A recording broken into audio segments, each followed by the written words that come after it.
Good morning, everyone. This is Morris Jackson with Religion, Economics, and Politics. And look, I just want to share a quick word with you. I've been blessed and I have the privilege in sitting in certain rooms and meeting with people in different C-suites and high levels of leadership. And I don't say that to be braggadocious or to elevate myself any higher than I ought to be. So I just want to get that out of the way. But the reason why I bring that up is to bring or shed light on the situation in which we're living. Now, the things that we see going on around us with the economy and our finances and the stock market, these are not by accident. These are just not actions that we would associate or relate to coincidence, but they are relational. So what am I talking about? Well, let me read two scriptures to you here. I got one I want to share with you, Galatians 6 and 7. And I'm going to read it directly here so I don't misquote the Lord's word. Do not be deceived. God is not mocked. For whatever one sows, that will he also reap. God is also a God that will hold true to his word. I don't even have to say the person's name, but all of these things that you're seeing happening around the world and in this country and in your local economy is because of one person and the people who voted to put that person in office. And so now the actions that they have sown into the economy and sown into this universe is having a ripple effect in everyone's lives and around the world. Now I'm going to read Galatians 6 and 7 again. Do not be deceived. God is not mocked. For whatever one sows, that will he also reap.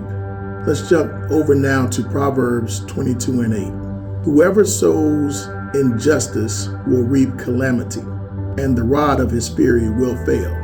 Now, I read you those two scriptures because that's very important.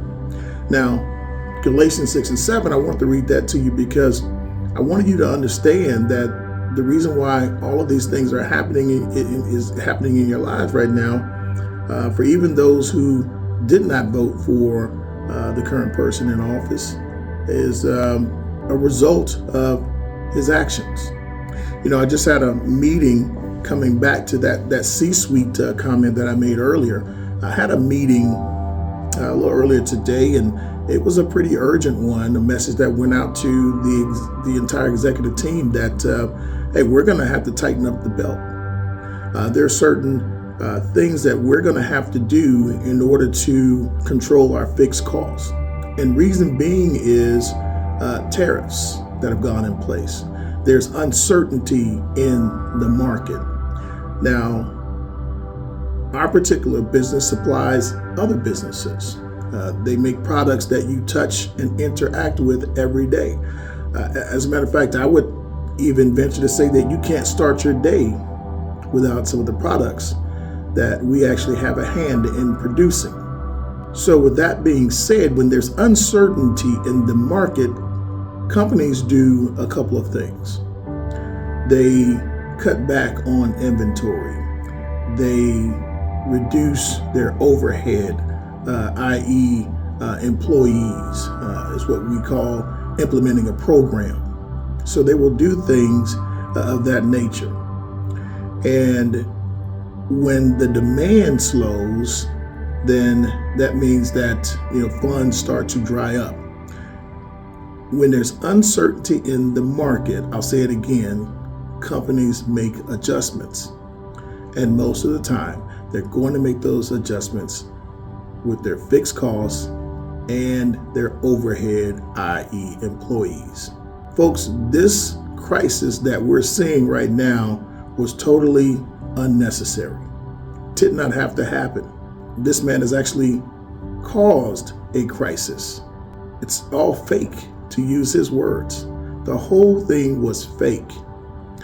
And why are they doing this? They're doing this all so that they can put tax cuts in place for the 1%. The 1% are going to be okay, trust me. Even without the tax cuts, they were going to be okay. Now, it's you and I who are going to feel the impact of the decisions that this man is making. Now, for those of us who are children of God, I've got some good news for you. God also loves justice. And I'll read again here, Proverbs 22:8. Whoever sows injustice will reap calamity, and the rod of his fury will fail. So God will see to it that this man in office, everything that he has set out to do, it will fail. It will fail. So we just have to hold on. We have to keep the faith, stay prayed up, stay diligent in our word, and knowing and proclaiming, if I can get the words out here, that he is God, he is him, he is who he says he is, and know that we're going to come out on the other side victorious. So folks, this is not a mistake or a coincidence. What we're watching is the ripple effect of the choices that some folks have made. I won't say all of us, but some folks have made. Look, I want you all to be prudent. I want you to not go out and make extravagant purchases. I want you to save your money. Listen to me when I tell you. My lights just turned off. So yeah, we're headed for dark times, but I want you to be prudent. I want you to save your money. I want you not to go out and make extravagant purchases. Only buy those things that which you really need. Pay off debt. Get that credit card debt down.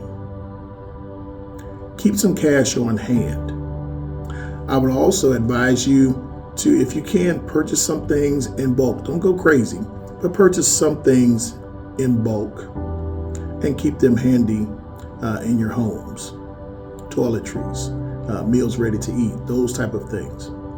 I think the next 3 to 6 months are going to be very tumultuous. We're going to go through some big changes here in this country. We need to be prepared. Like I said, this is not a conspiracy theory, and we're not encouraging you to be doomsday preppers, but we want you to be prepared. Like in the Bible, the virgins who had their lamps filled with oil, we want to be prepared. Don't be like the other virgin who wanted to borrow oil from the other virgin. She wasn't ready.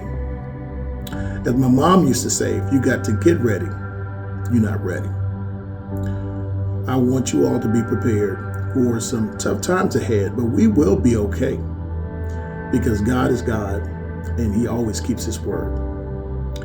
Well, that's all I have for you all today. I will come back from time to time and update you as the Lord shares some things with me and deals with my heart and drops some things in my spirit. I'll share it with you as well.